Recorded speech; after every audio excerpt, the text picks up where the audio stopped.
Hi friends, welcome to my channel Nouri's Gallery. Friends, இன்னைக்கு நாங்க பார்க்க போற ரெசிபி என்னன்னா fish gravy, மீன் குழம்பு எப்படி செய்யறதுன்னு பார்க்கலாம். இதுக்கு தேவையான பொருள் பாத்தீங்கன்னா சைடுல கொடுத்திருக்கேன் பாத்துக்கோங்க. அதுக்கு முன்னாடி இந்த வீடியோ உங்களுக்கு பிடிச்சிருந்துச்சுனா மறக்காம லைக் பண்ணுங்க. என்னோட சேனலை சப்ஸ்கிரைப் பண்ணுங்க. கமெண்ட் அண்ட் ஷேர் பண்ணுங்க फ्रेंड्स. வாங்க வீடியோக்குள்ள போகலாம். First oil ஊத்திக்கோங்க. ஆயில் நல்லா சூடான பிறகு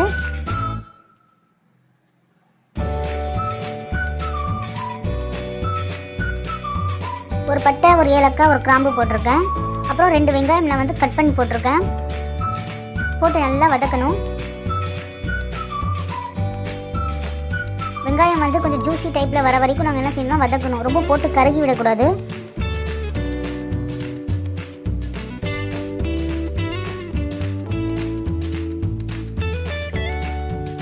இந்த மீன் குழம்புக்கு நீங்கள் தேங்காய் எண்ணெய், நல்லெண்ணெய் யூஸ் பண்ணலாம். நான் வந்து ரைஸ் பிரான் ஆயில் வந்து யூஸ் பண்ணியிருக்கேன் ஃப்ரெண்ட்ஸ். நீங்கள் இந்த தேங்காய் எண்ணெய் இதெல்லாம் நீங்கள் சேர்க்கும்போது நல்லா டேஸ்ட்டாக இருக்கும் அந்த எண்ணெயில் சமைக்கும்போது.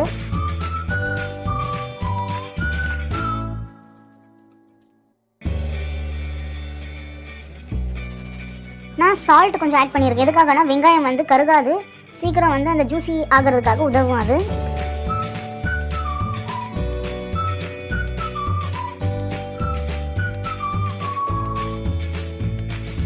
அப்புறம் 1 டீஸ்பூன் இஞ்சி பூண்டு பேஸ்ட் ஆட் பண்ணியிருக்கேன்.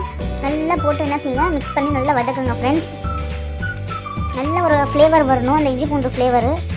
இது இஞ்சி பூண்டு பேஸ்ட் வந்து நாங்கள் வீட்லேயே அரைச்சி போடும்போது நல்லா உங்களுக்கு ஃப்ளேவரை கொடுக்கும்.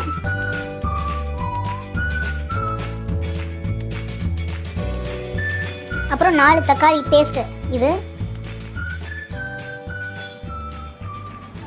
கொஞ்சம் கொத்தமல்லி, 2 பச்சை மிளகா போட்டு நல்லா வதக்குங்க. தக்காளி போட்ட பிறகு அது நல்லா வதக்கணும். நல்லா வந்து ஆயில் வந்து தனியாக தெரியணும் மேலே. அது நல்லா வதங்கின பிறகு தான் நீங்கள் மசாலா ஐட்டமே ஆட் பண்ணணும். தக்காளி கூடவே வந்து மசாலா ஸ்பைசஸ்லாம் ஆட் பண்ணக்கூடாது. எதுக்காகனா தக்காளி வந்து அது குக் ஆகாது, மசாலா சீக்கிரமாக கருகிவிடும். அதனால் ஃபஸ்ட்டு தக்காளியை போட்டு நல்லா வதக்குங்க ஃப்ரெண்ட்ஸ். பாருங்கள் அந்த ஜூஸ் ஆயில் எப்படி தனியாக செப்பரேட் ஆக ஆரம்பிக்குது பாருங்கள். நல்லா வந்து அந்த ஆயில் செப்பரேட் ஆன பிறகு தான் நீங்கள் மசாலா ஐட்டமை வந்து ஆட் பண்ணணும்.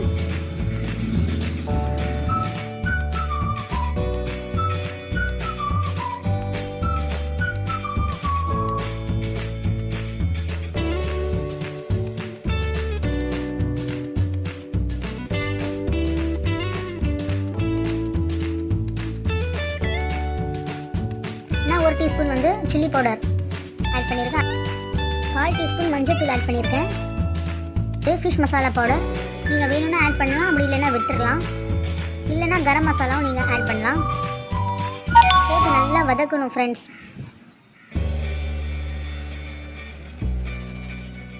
நல்லா வதக்கின பிறகு நான் வந்து ஒரு 1/2 லெமன் போட்டிருக்கேன். நல்லா ஃப்ளேவர் எடுத்து கொடுக்கும் அதனால். இப்போ நம்மளுக்கு எவ்வளோ வந்து கிரேவி கன்சிஸ்டன்ட் வேணுமோ அந்த அளவுக்கு நீங்கள் தண்ணி ஊற்றிக்கோங்க.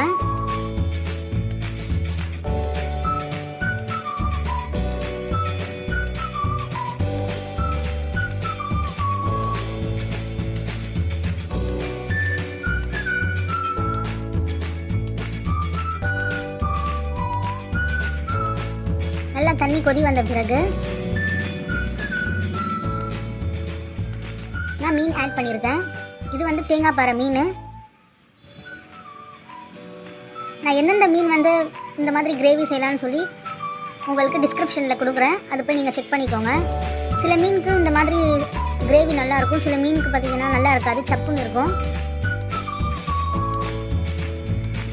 ரொம்ப போட்டு கிண்டக்கூடாது. நாங்கள் மீன் குழம்பு பொறுத்த வரைக்கும் போட்டு கிண்டிக்கிட்டே இருக்கக்கூடாது. எதுக்காகனா மீன் உடஞ்சி போயிடும்.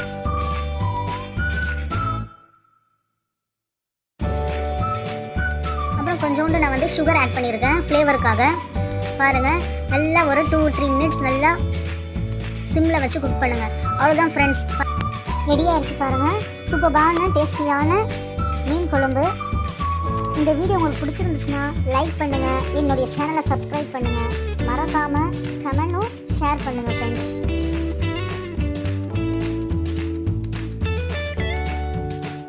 தேங்க்ஸ் ஃபார் வாட்சிங்.